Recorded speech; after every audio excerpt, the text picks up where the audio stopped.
পরম পূজ্য শ্রী শ্রী অনুকূল ঠাকুরের রাতুল চরণে শতকোটি প্রণাম জানিয়ে আজকের অনুষ্ঠান শুরু করছি। আজ আমি পরম প্রেমময় শ্রী শ্রী ঠাকুর অনুকূলচন্দ্রের চলার সাথী গ্রন্থের বাণী সংখ্যা 1 চলার সাথী বাণীটির ভাবার্থ আপনাদের সামনে তুলে ধরছি।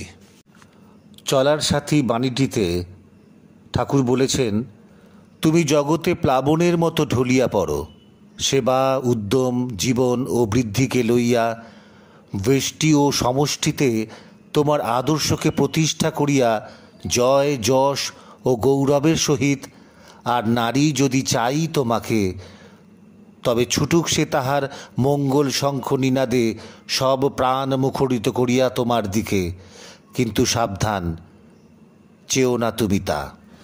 বাণীটির প্রতিটি লাইনের অর্থ আমি আপনাদের শোনাচ্ছি। তুমি জগতে প্লাবনের মতো ঢলিয়া পড়ো। এই লাইনটি জীবনের সক্রিয়তা ও প্রয়োজনীয়তার উপর জোর দিচ্ছে। এখানে বলা হচ্ছে জীবনে সক্রিয়, উদ্যমী ও প্রাণবন্ত হয়ে চলার প্রয়োজন। একজন মানুষকে সবসময় জীবনের গতির সাথে তাল মিলিয়ে চলতে হবে। সেবা উদ্যম জীবন ও বৃদ্ধিকে লইয়া, এখানে জীবনের 4টি মূল উপাদানের কথা বলা হয়েছে। সেবা, উদ্যম, জীবন ও বৃদ্ধি। এগুলো একজন মানুষকে পূর্ণাঙ্গ করে তোলে এবং এগুলির মাধ্যমে সে জীবনে এগিয়ে যেতে পারে। ব্যষ্টি ও সমষ্টিতে তোমার আদর্শকে প্রতিষ্ঠা করিয়া, এই লাইনটি বোঝাচ্ছে নিজের ব্যক্তিগত জীবনে এবং সমষ্টিগত অর্থাৎ সমাজে নিজের আদর্শ ও নৈতিকতাকে প্রতিষ্ঠা করতে হবে। নিজের আদর্শ ধরে রেখে সমাজে কাজ করতে হবে।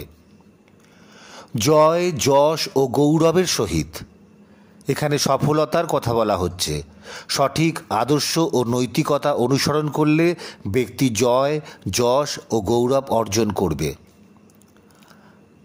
আর নারী যদি চাই তোমাকে, এখানে নারীর প্রতি আকর্ষণ এবং সম্পর্কের কথা বলা হয়েছে। জীবনের এক পর্যায়ে নারী যদি তোমার প্রতি আকৃষ্ট হয় বা তোমাকে চায়, তবে ছুটুক সে তাহার মঙ্গল শঙ্খ নিনাদে।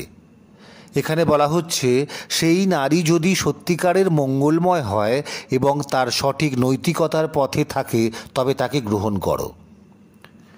সব প্রাণ মুখরিত করিয়া তোমার দিকে, এখানে জীবনের কল্যাণে সকলকে একত্রিত করার কথা বলা হচ্ছে। তুমি এমন কিছু করবে যাতে সবার মাঝে সুখ ও আনন্দ ছড়িয়ে পড়ে এবং তোমার প্রতি শ্রদ্ধা জাগে। কিন্তু সাবধান, এই লাইনটি একটি সতর্কবাণী। জীবন চলার পথে সব সময় সতর্ক থাকতে হবে। চেও না তুমি তা, শেষ লাইনটি বোঝাচ্ছে তুমি কখনো অযথা কোনো কিছু আশা করো না বা এমন কিছু চেও না যা তোমার জন্য ক্ষতিকারক হতে পারে। সবসময় জীবনের মঙ্গলময় ও নৈতিক দিককে অনুসরণ করো। বাণীটির মূল বার্তা হল, জীবনে সদা উদ্যমী, সেবামূলক এবং বুদ্ধিমান হওয়ার প্রয়োজন। সঠিক আদর্শ ও নৈতিকতার পথে চলতে হবে সবাইকে। তবে জীবনের আকর্ষণীয় দিকগুলি যেমন সম্পর্ক বা সুখ ইত্যাদি তোমার নৈতিকতা থেকে বিচ্যুত করতে না পারে, সেজন্য সতর্কও থাকতে হবে।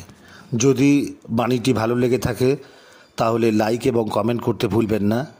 আর যারা প্রথম চ্যানেলটি দেখছেন তারা চ্যানেলটিতে দেওয়া সাবস্ক্রাইব বাটনটি প্রেস করে এবং পাশে থাকা বেল আইকনটিতে প্রেস করে আমার পরবর্তী পর্বগুলি নোটিফিকেশন পেয়ে যাবেন।